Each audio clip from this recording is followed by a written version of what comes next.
Gatuk suket karo njumputin soleh. Suket wis soleh. Lah yo saiki lereng sik. Weteng luwe.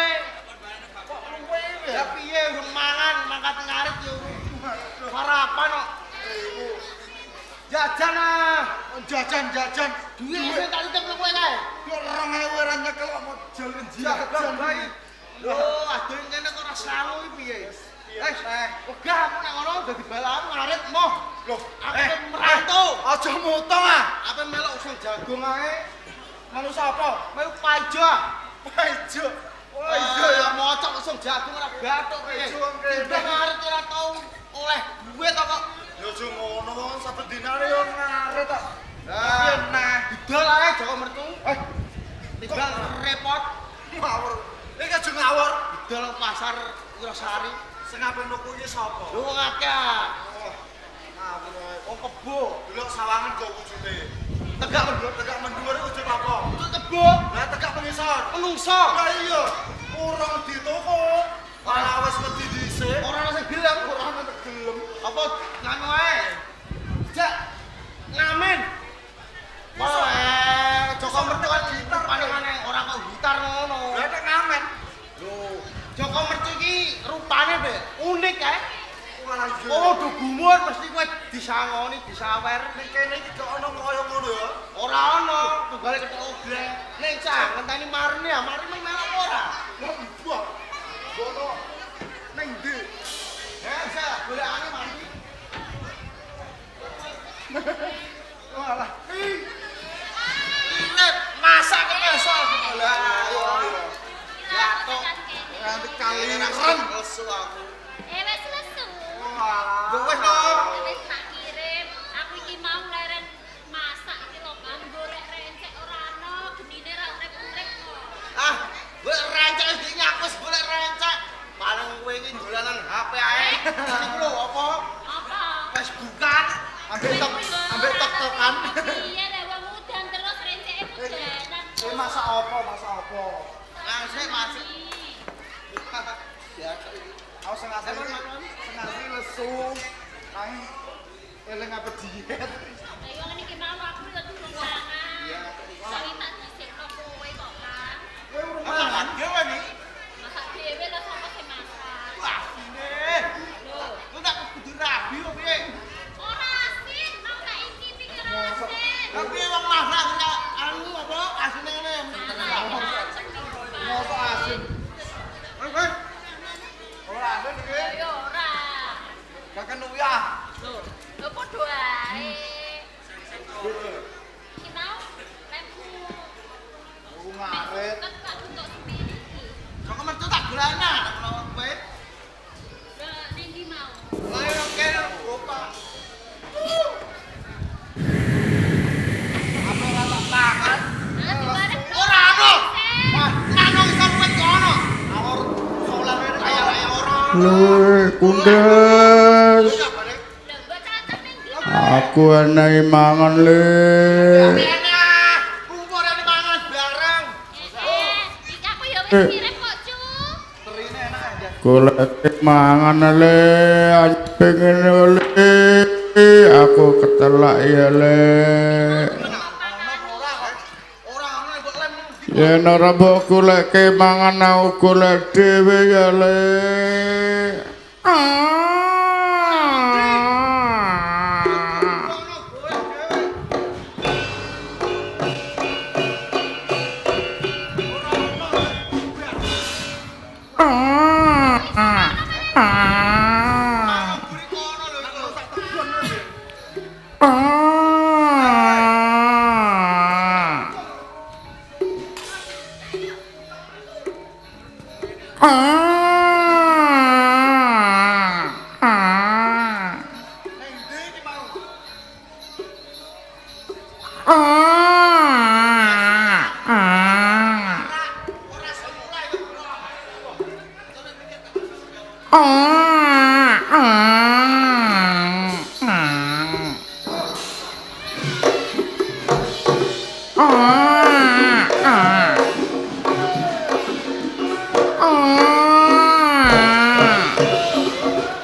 Ayo. Malah di mau. Malah kok celeng iki ya.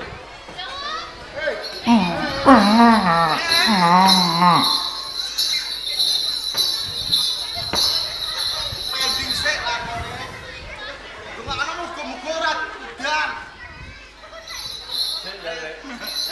Aku tak buka. Muga tuwa.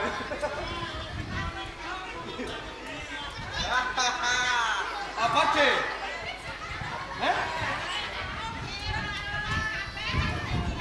Ini kita dodi lho. Dodi, baru pang lho. Lahir jebolok kowe. Rupaku ndarike kayak dak sing ngagede nganten iki. Goyang. Gini. Awak dhewe matur nuwun. Keluarga besar Sandiwara Bapak Pahyoman Boyo katimbalan ana ing desa. Dokoro. Manggala saka Paten. Kecamatan Wirosari. Kap Grobogan. Mula matur nuwun sanget kali Bapak dan Hamba Mugati kersa nimbali kula sak rombongan. Mugi-mugi rezekine sangsaya kebal. Amin. Mugi-mugi benjang sasi wonten Mekah Madinah. Amin. Amin. Amin. Sing dadi nganten. Paten. Muga dadi nganten sing samawah. Kok wedrak. Tawa rumah ya. Mukun karo ambek aku wis bisa. Iya. Muga-muga enggal-enggal duwe momongan. Amin. Sing ngawar tak dongakno. Dongane piye? Tambah rezekine jagung payune akeh. Amin. Larang. Larang. Enggak salah nyawa. Tak kon tambah anak. Aja ngono. Yo tambah rezekine. Ya, anak minangka barang muga-muga sedina seminggu ora dudangi. Eh? Ora ana udan. Ora ono. Nek diudani tak mentilis. Disikir raseno. Ngomong apa kowe? Ya lek Ju. Iya. Yo melu dongakno Ayo. Ya. Bapak. Lah wis Dongakno juga. Dongakno. kowe sing disawer kok. Ngono. Wes sakjane mawadah tak kok omongan. Amin. Apa? Kowe yo ngono, muga-muga ndang tok jodoh ya. Alah ora usah didongakno. Ora diamini. Wah, ora usah didongakno tok jodoh yo. Ngono ya. Bendang munggah ana ing pelaminan. Baca pelakon. Baca pelakon. Kowe mesti lesu. Lesu. Saiki wis diwenehi rambanan golekne. Saiki kowe mangan. Iya yuk. Jangan pangan.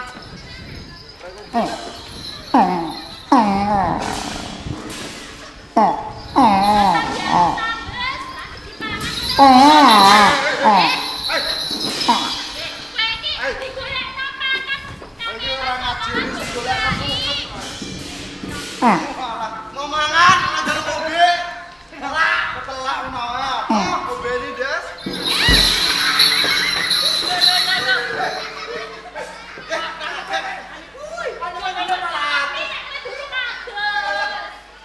Abune ini. Amis. Iki mah baju apa? Baju kocak. Ya bener. Walah.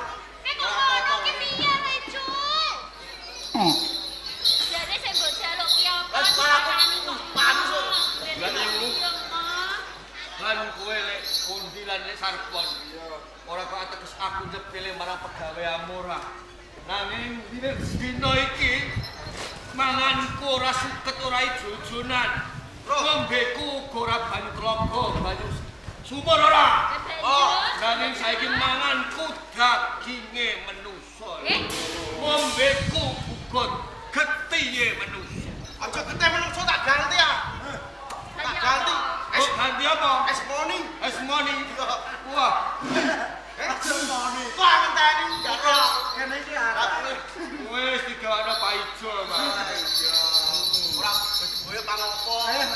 Mergo yen aku mangan daging manusa ngombe getih manusa lek kundi. Kene. Awakku dadi seger, tenagaku tambah. Nanging yo aja ngono, Acu. Lah piye yo? Mangan iku sing lumrah, mangan kok njaluk daginge menungso kuwi sing oleh. Oh, mie goreng tati. Wah. Oh. Bakso. Bakso iki padha karo mangan bangsaku dhewe. Kok iso ya, Piye? Bakso sapi. Daging sapi wae. Daging sapi. Daging kebo. Nah, ora padha wong sikile papat. Cari nyambik. Malah aku tinggal. Rupa apa yang nyambik. Malah bukan mangan nyambik. Liyane daging menungso.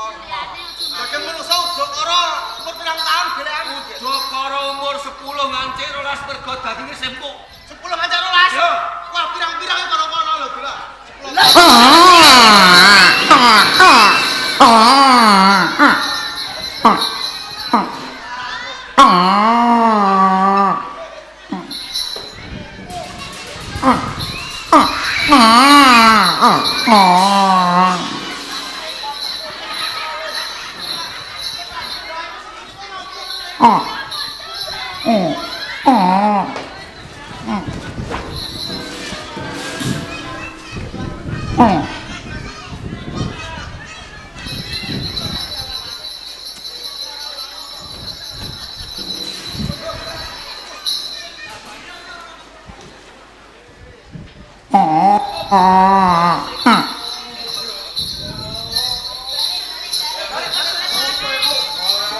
Ojo daging menungso. Moh, Liyane mergo papak ora padha. ora apa. Nah, sing penting sing nanggap. Ngene iki lho, kok golek anake wong ora trimo wong tuane aku terus diamuk. Aku sing badok. Ora sawedi. Ojo ngono aku. Tak kandhani yo. Apa? Cah kene iki dong nurut karo wong tuwa. Mergo sing tak goleki bocah sing diablet. On lewangi ngeterabuk ning Tegal ora gelem. Kon ngewangi usuk jagung. Ora gelem. Wah, ora iya. On ngaji ora gelem. Pecel cah kene. Pecel. Malah dolanan HP ae. Lha sampe apa? Kaya sarpon. Apa sopo? HP kena Kabar. HP kena dadan barang sing ngene. Sampe niku wonge wong kono lho, aduh. Wong lecek. Wong bener pecet. Oh, bocah aku lagi reso. Goleke yo le. Ora sanggup. Ojo. Goleke ayu. Momo rasaku aku. Hah? Moh. Emoh. Ya wis kowe le kon. Turuti, Pak. Wes. Emoh aku ngamuk kowe. Ngamuk-ngamuk. Lah kok dia apa wong kene piye? Engko aku sing tanggung jawab sapa sing wani karo Joko Mercuga. Kowe tanggung jawab, aku sing gak wani kok. Kula yo le. Ora Sepisan iki wae. wis ora sanggup. Ora gelem.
Saben-saben kowe iki ndak jagungan.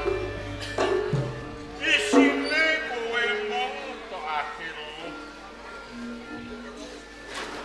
Isine kowe mung nangis lan nangis. Janjane iki apa to sing pikirane iki bab perkara. Kudune sampeyan kira satakon wis ngerti apa sing tak rasakake. Aku yen nyawang tonggo teparone padha ngomong anake. Padha dolanan anake guyonan karo anake. Yo kira apa aku ora bisa ngrasake kaya tonggo-tonggo kae. Duwe anake kaya aku ra duwe anak. Aku ora bisa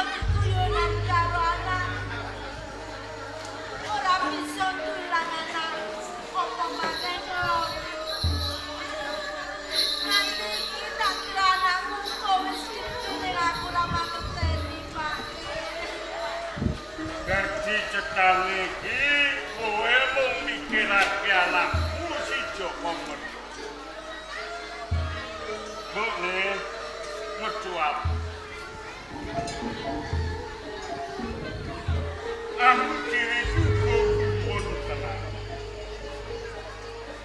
Jan-jan iki dosa apa sing tak sandang? Lho sawise aku ki omah-omah lawan kowe. Jeneng diwenehi turun siji wae ya anakmu si Joko. Kawujutaning ora lumrahing jawa manungsa.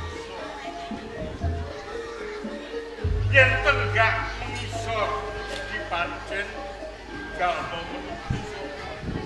Nanging tenggak mundur ngawujud maiso to kebur.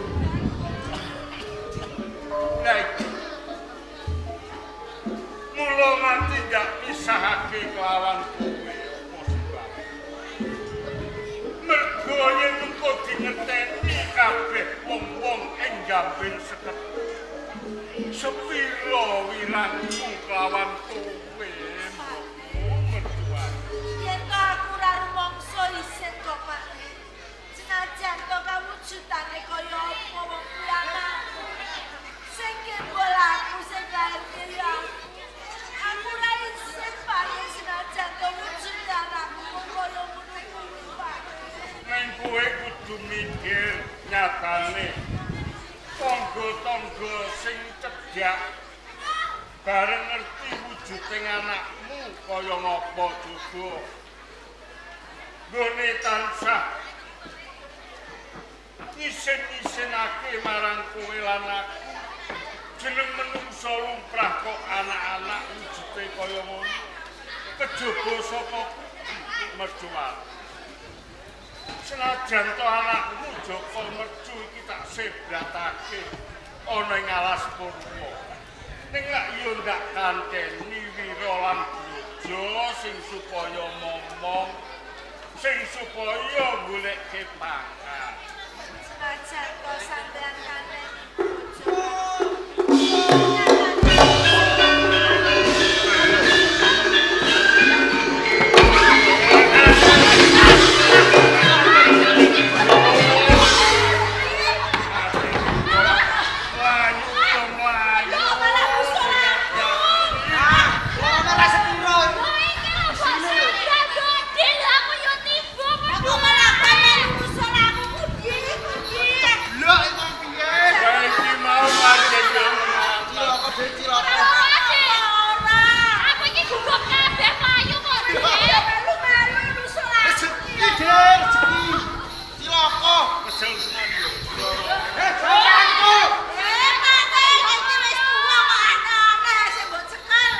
mesake wong siji kaya ngono. Iku lak pijutane dhewe. Ora. jane apa kok iso Cilaka. Kowe iki mlayu yo mlayu ning kok ora nyawang-nyawang biayaan. Saking kula Bayumu ati kok nabrak. ati jungkel anu. Joko Mercu dhewe, Joko Mercu. Cilaka Joko Mercu. Kene Joko Mercu kenapa? Joko Mercu ngamuk. Nesu-nesu. Mergo mbok menawa keluwen telat gonmu menehi pangan. Ora yo dhewe wis tak wenehi mangan. golekno suket pisan kok, Dik. Nanging jan nesu. Nesu ki lak yo mesti ana perkara. Ono apa kok iso nesu ki ono Kok apa? nganti nesu Joko Mercu kuwi mbok menawa keluwen. Tak blok yo, Dik. Joko Mercu dina iki ora gelem mangan rambanan. Ora gelem ijo-ijonan. Iki ora gelem mangan suket, Ora gelem. mangan rambanan ora gelem. Ombe banyu sumber ya ora gelem. Ayo ngono kuwi goleke buah-buahan ayo. Wis tak tari yo, Dik. Nang ora gelem. Ayo coba ngono kuwi diwenehi sego. Wis, Dik. Sing dijaluk iku ora lumrah kok, Dik. Ora lumrah. Ora lumrah yo. Ya wis sing dijaluk saiki mangane daginge menungso. Daging manungsa, Dik. Ngombene jaluk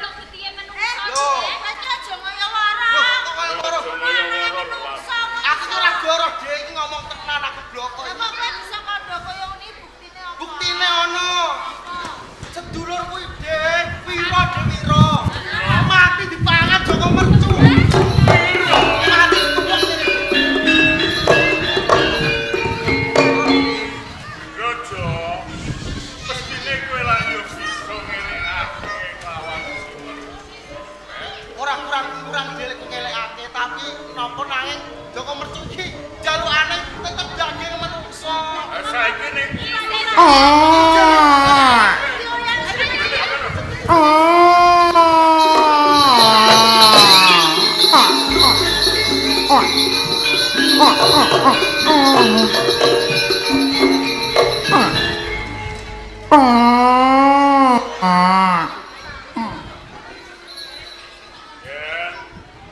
Joko Mercu ini rondo cedhak lawan bapak lan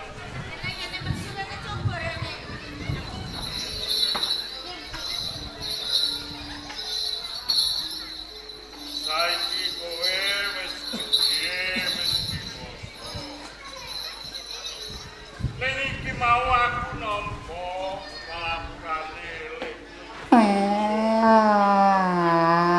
Dari saiki kowe iki wis ora doyan mangan sugih. Ora doyan mangan rambangan. Manut kandhane lekmu brojo. Menawa saiki kowe iki jaluk mangan daging menungso. Coba kuwi bener apa peru kandhane lekmu brojo. Aku banget kan kowe to ya. Yen to tenan kabeh mau.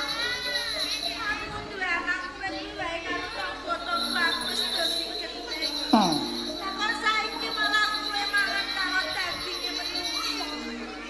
Ayo yo langsung mangan daging. Senajan wujudmu kaya ngono, kowe iki titise menungso lumrah.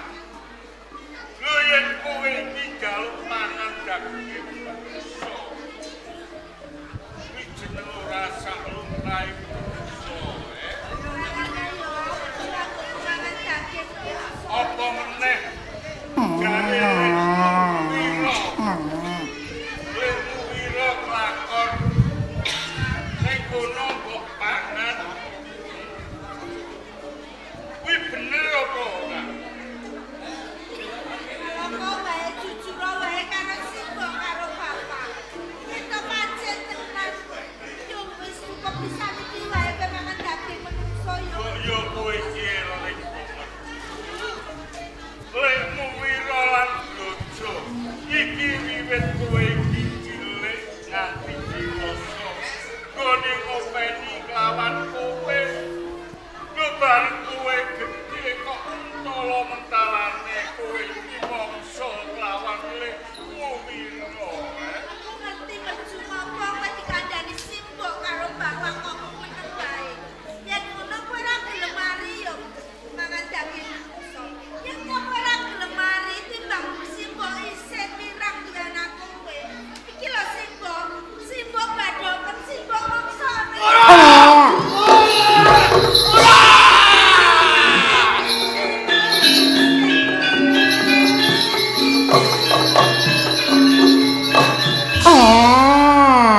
bapak. Simbok, senajan aku mati, aku lahir batin nanging aku ora bakal mbadhok karo Simbok mergo Simbok sing nglairake aku sing gempol sangang sasi 10 dina kuwi Simbok. Dosa apa sing tak sandang kalamun aku mbadhok karo Simbok. Nanging aja salahke aku, Mbok. Yen aku tumindak sing kaya ngene. Bisa tumindak ngono ki karepmu piye to? Kabeh dununge kaluputan karo bapak. Kowe bisa kandha yen to dununge kaluputan kini ning bapak. Mergo bapak iso anak nanging ora bisa nganakake. Apa bapak nate ngumati aku? Wiwit cilik aku seblatake ana ing alas kikis tunggorono. Sakmah dadekake tatu ning atiku, njur nganti tumindak kaya ngene. Apa meneh? Tangga teparo, Pak. Ketemu Simbok padha mlengok. Ketemu Simbok padha itu ndadekake gandresaning atiku. Ya. Joko Merdu. Apa sebabe nganti sira ndak sebratake ana ing alas Purwa ya ana ing Tunggorono. Mergo bapak lan simbokmu iki rumangsa isin garbeni anak sing wujute kaya kowe. Yen bapak tanggung jawab kudune ora isih. Ora ketang olah kaya ngopo. Aku iki anakmu Pak Titismu, Pak. Yo, aku ngerti dene. Ning senajan kowe ndak sebratake, bapak lak yo wis kongkonan karo Rekmu Brojo. Lan sira sing supaya ngrumati kelawan kowe. Ayo mergo kabeh iki nggih jaga jenenge bapak. Mergo bapak ning gambir seperti iki dituwakake minangka manca kabeh. Lho yen nganti dingerteni kabeh wong bisa gambir seperti sepiro wirange wong tuwa. Iya. Bapak kawadanmu kuwi maton nanging Pak. Nganti aku wektu dina iki ora mangan rambanan mangan suket ngombeku uga ora banyu sumur lan banyu telaga. Nanging daginge manusa lan ngombeku gedhe menso mergo apa Pak? Nalika lek kabeh padha ngarit. Mbah, kuwi ning tengah suket kuwi dijine sapa aku lawan. Nanging bareng tak rasakake, tak kecapke. Siji rasane enak, loro nambahi kekuatanku ateges. Daging manusa kuwi enak nyatane nek sarpon tak bathuk jur awakku seger kaya ngene, Pak. Nalika sarpon ngarit iki pancen manut kandhane Rekmu. Iki tangane iki kena ati nganti tugel. Mbok menawa daginge katut sing suket karo gedhe uga jur ora sakit rasa Pak. Ning sing tak jaluk yo Le, mbok yo wis pisan kuwi wae aja ambali meneh. Yen ora tak ambali aku lesu, Pak. Suwe-suwe aku mati mula aku njaluk tulung karo Bapak. Nek aku mau yen anakku mati senajan to kawujudan kaya ngene piye. Aku goleke daginge manusa ya, Pak. Yen ngono tak sadhi. Jur jatahmu mangan menungso sedina Siji wae waton lemuk. cukup siji. Iya, Pak. Ya, mengko gone budidaya bapak. Aku sanggup nuruti apa sing dadi nyadong panganmu menungso siji sapi. Yen kaya ngono aku tak nyangguri ya, Pak. Wes, Kok ngono. delok pamit. Sajak usul ngasuh. Kepiye? Senajan to aku ora kepengin anakku mati, ning aku ya ora kepengin sampean goleke pangan bocah-bocah saka kene. Mergo apa, Pak? Yen to mati konangan kuwi lho sing cilaka ya awake. Nuwun. Monggo.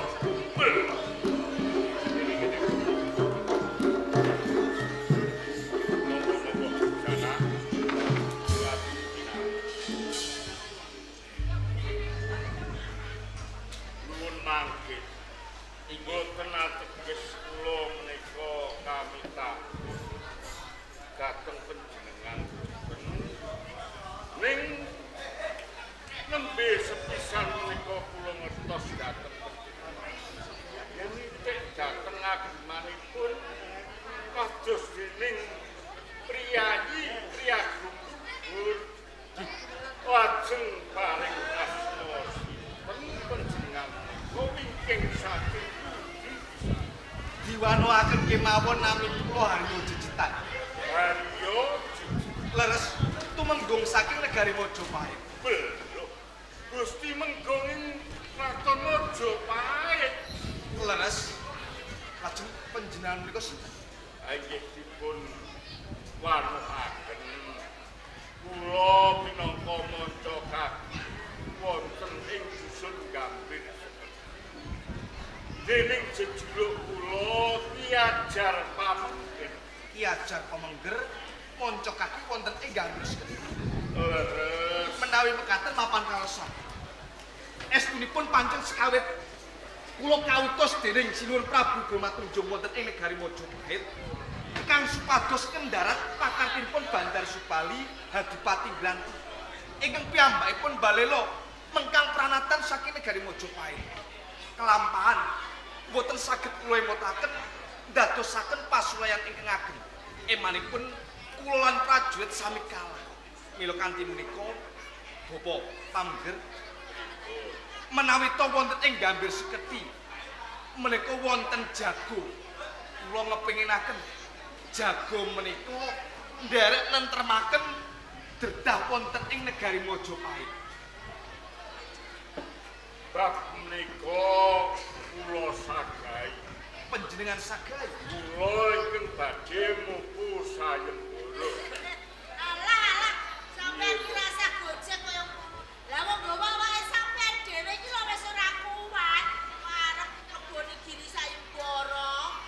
Ayo sing leboni sayembara ki aku. Lah terus Ning mengko sing tumandang ki ora liya anakku Joko. panjenengan gadah yukna. Nyuwun sewu, Ndara Menggung, Haryo Jejetan. Inggih kados pundi? Panjenengan lumebet wonten ing padepokan Gambir Seketi menika lak mestinipun panjenengan nggih nyuwun salajengipun. Mesti kemawon awit menapa? Dusun katone ageng ning kok sepi sanget ngoten. Nah, wanci siang kok kori-kori tawi lawang-lawang sami dipun Inggih tutup. ngane-ngane sanget. Mergi menapa ing Gambir Seketi niki enten sawijining menungso sing doyan daginge menungso. Dados Sing Gambir Seketi menungso sing pangane niku daging. nggih wonten menungso sing panjenengan kok mbok ampun diri kados katen. Nggih. Menungso kok pangane menungso. Nggih mila saben griya niku sami dipun tutup boten wonten ingkang wani tiyang medal saking Menapa mboten wonten ingkang sagah nyepeng menungso sing mangan menungso kemawon? walah niku boten kirang-kirang dicekel wong 20 wong 20 wong 30 boten kuwaga. Menawi mekaten dapur kapasan yoga. Kula sagah nderek-nderek nentremaken Gambir Seketi menika. Iya saestu napa pripun? Panjenengan sampun nyagahi sayembara dalem Sinuwun Prabu Gomatunjung nentremaken Majapahit. Kula ugi sagah nentremaken Gambir Seketi. Nyepeng tiyang ingkang mangan daginge menungso. Inggih, Sampeyan wani saestu kenging menapa mboten wani kula pun prajurit. jajal-jajal. Jajal-jajal pripun? Lho saestu. Kula niki prajurit. Nggih. Lajeng wonten pundi papandunipun menungso sing mangan menungso punika? Jogi kula aturi tumuleh wonten ing wingking.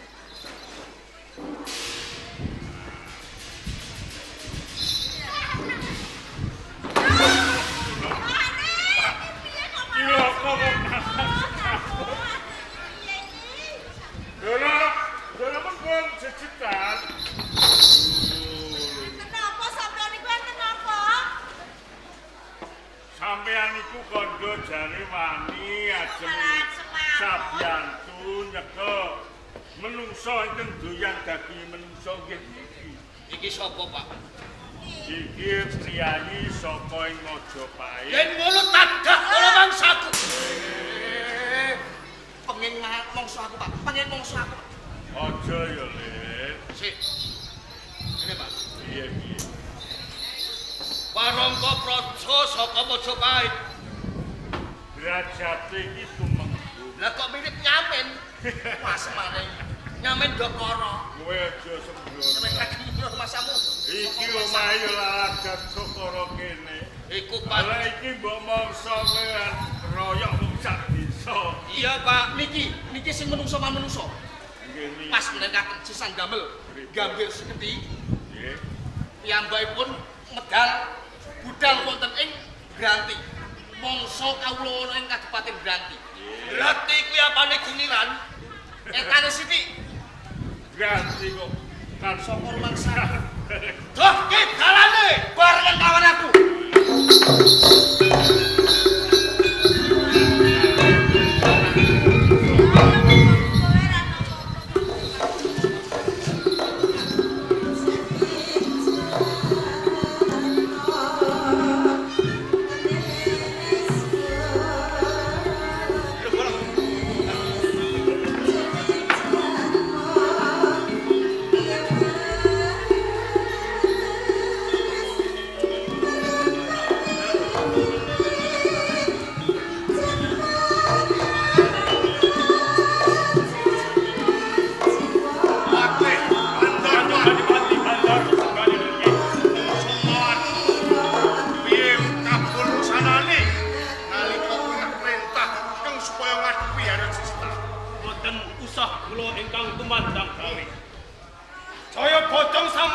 ngobrak-ngabrik barisan Mojopahit ingkang dipun pandegani Haryo Cetan. Dadi cetane dina iki kabupaten. Terus boten sesat. Ora iki.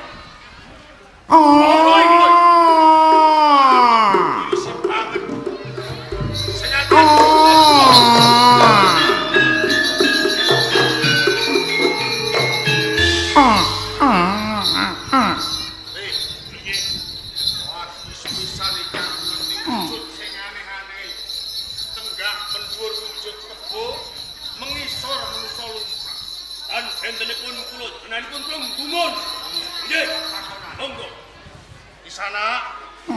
Ora teges aku tambuh karo kowe iki ora. Nanging pancen lagi sepisan iki aku ngerti karo kowe. Yen pancen kowe bisa tata jalmu, sapa sing dadi arane? Aku Joko Merjula.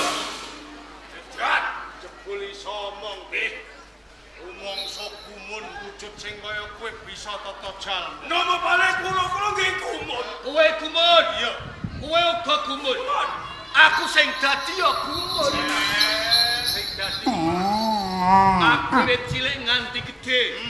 Iso guleman kok dening kowe kabeh. Joko Mercu jeneng. Joko Mercu? Iya. Kok nganti kowe temeka ning Tapelwates Kabupaten Gan. Njur apa sekarang? Pirang-pirang dina nganti ngliwati banjir ra karuan. Aku goleki Bandar Subali. Bandar Subali? Iya. Apa wis ngerti pawongan? Babar pisan turun. Yen pancen kowe durung ngerti ndak kowe ngerti. Bandar Subali ora ana loro ora telu, mung siji ya aku dhewe.